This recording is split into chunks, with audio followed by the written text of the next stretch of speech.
Hello everyone. इस video में हम कंटिन्यू करेंगे 11th class political science NCERT book Indian constitution at work का चैप्टर जुडिशरी। ऑलरेडी हम ये चैप्टर स्टार्ट कर चुके हैं। आज हम पढ़ेंगे structure of judiciary and jurisdiction of Supreme court. So let's start.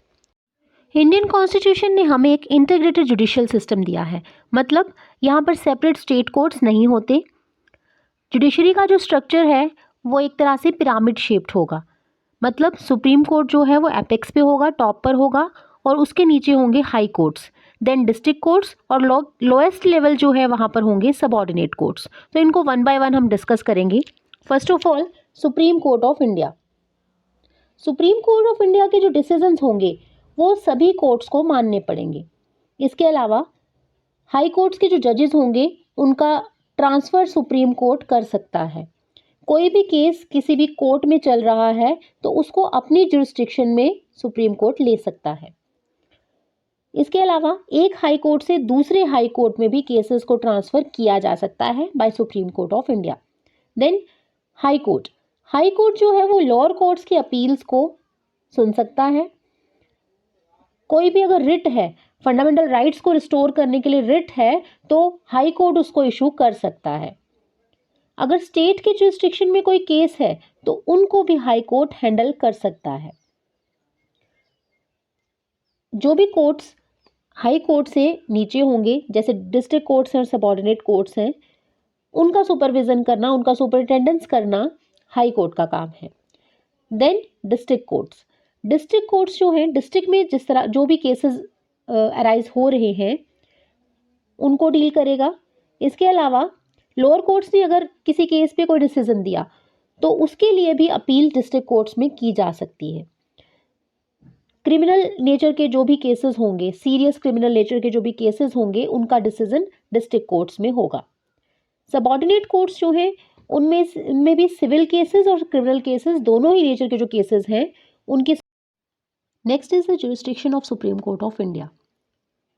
अब Supreme court of India no doubt बहुत ही पावरफुल है, बट इस पर कुछ लिमिटेशंस लगाई गई हैं जो कि कॉन्स्टिट्यूशन ने लगाई है।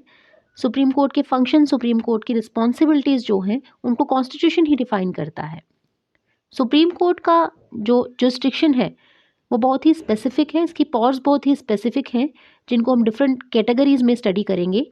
फर्स्ट इज ओरिजिनल जुरिस्डिक्शन का मतलब क्या है कि जो केसेस हैं उनको डायरेक्टली सुप्रीम कोर्ट कंसिडर करेगा without going to the lower courts. अब ये जो डायग्राम दी गई है इसमें हम देखेंगे कि जिन केसेस में फेडरल रिलेशंस हैं वो डायरेक्टली सुप्रीम कोर्ट तक जाते हैं। ओरिजिनल जुरिस्डिक्शन जो है, इससे ये पता चलता है कि जो भी डिस्प्यूट्स हैं कुछ फेडरल मैटर्स में, किसी भी फेडरल कंट्री में जो लीगल डिस्प्यूट्स हैं वो यूनियन और स्टेट्स के बीच में होंगे, और इसके अलावा स्टेट्स में आपस में भी कुछ डिस्प्यूट्स होंगे, और ये जो पावर है उनको रिजॉल्व करने की वो सुप्रीम कोर्ट ऑफ इंडिया के पास है। इसको हम बोलते हैं ओरिजिनल जुरिस्डिक्शन, क्योंकि सुप्रीम कोर्ट के पास ये पावर है। इसके अलावा ना ही हाई कोर्ट के पास ना ही लोअर कोर्ट्स के पास ये पावर्स हैं।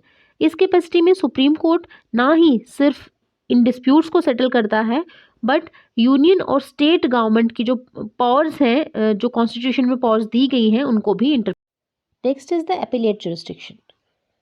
We know that supreme court जो है वो हाईएस्ट कोर्ट ऑफ अपील है। कोई भी इंसान हाई कोर्ट की डिसीजन के अगेंस्ट सुप्रीम कोर्ट में अपील कर सकता है, बट हाई कोर्ट को ये सर्टिफाई करना पड़ेगा कि ये जो अपील की गई है ये उस केस के लिए है जिसमें कुछ सीरियस मैटर इन्वॉल्व है, कॉन्स्टिट्यूशन से रिलेटेड, लॉ से रिलेटेड। इसके अलावा क्रिमिनल केसेस में अगर लोअर कोर्ट ने किसी इंसान को डेथ सेंटेंस दी है तो हाई कोर्ट में या सुप्रीम कोर्ट में अपील की जा सकती है। इसके अलावा सुप्रीम कोर्ट के पास ये पावर है कि वो ये डिसाइड करे कि अगर उस अपील को हाई कोर्ट ने अप्रूव नहीं किया, हाई कोर्ट में जो भी केस डिसाइड हुआ है, अगर उसके लिए अपील करना हाई कोर्ट ने अप्रूव नहीं भी किया तो भी वो उसको एडमिट कर सकता है उस अपील को। सुप्रीम कोर्ट के पास ये पावर है। मीन्स एपिलेट जुरिस्डिक्शन का मतलब ये है कि सुप्रीम कोर्ट किसी भी केस को रिकंसीडर कर सकता है अगर उसको ये लगे कि ये ज़रूरी है। तो अगर कोर्ट को लगता है कि कॉन्स्टिट्यूशन को अलग तरीके से इंटरप्रेट किया गया है तो सुप्रीम कोर्ट के पास ये पावर है कि उस इंटरप्रिटेशन को वो चेंज करे। इसके अलावा हाई कोर्ट्स भी एपिलेट जुरिस्डिक्शन रखते हैं, जिस तरह से lower court, high court supreme court से नीचे है तो हाई कोर्ट की डिसीजन के लिए जो हायर कोर्ट है, मतलब सुप्रीम कोर्ट में अपील की जा सकती है, उसी तरह से हाई कोर्ट के डिसीजन, लोअर कोर्ट्स के डिसीजन के लिए हाई कोर्ट में भी अपील की जा सकती है। Next is advisory jurisdiction. Advisory jurisdiction का मीनिंग है कि प्रेसिडेंट ऑफ इंडिया किसी भी ऐसे केस को जिसमें कॉन्स्टिट्यूशन का इंटरप्रिटेशन इन्वॉल्व है, सुप्रीम कोर्ट को दे सकते हैं for advice. But supreme court को ज़रूरी नहीं है कि वो एडवाइस दे ही दे, ये सुप्रीम कोर्ट की चॉइस है। It is not bound to give advice ऐसे मैटर्स पर, और प्रेसिडेंट ऑफ इंडिया जो है उनका भी ये मैटर ऑफ चॉइस है कि वो ऐसी जो एडवाइस है उस पर एक्ट करें, उसको एक्सेप्ट करें या ना करें। नेक्स्ट ये क्वेश्चन अराइज होता है कि ऐसी एडवाइजरी पावर्स का फिर मीनिंग क्या है। दो मीनिंग है इसके। पहला कि ये गवर्नमेंट को अलाउ करता है कि वो किसी भी मैटर पर एक्ट करने से पहले उस पर ओपिनियन ले ले, और इससे क्या होगा, बाद में अगर किसी भी तरह की लिटिगेशंस होंगी तो उसको प्रिवेंट करेगा। दूसरा ये है कि सुप्रीम कोर्ट की जो एडवाइस होगी उस पर एक्ट करके गवर्नमेंट सुटेबल चेंजेस ला सकती है। जो भी कोई एक्शन लिया है या जो भी लेजिस्लेशंस हैं उनमें कुछ भी चेंजेस लानी है तो वो गवर्नमेंट ला सकती है। दो आर्टिकल्स इन्वॉल्व हैं इसमें, आर्टिकल 137 एंड आर्टिकल 144। आर्टिकल 137 कहता है कि सुप्रीम कोर्ट के पास ये पावर है कि वो किसी भी जजमेंट या किसी भी ऑर्डर को रिव्यू कर सके।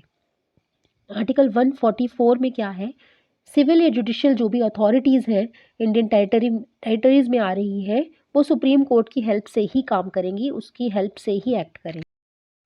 Next is the writ jurisdiction.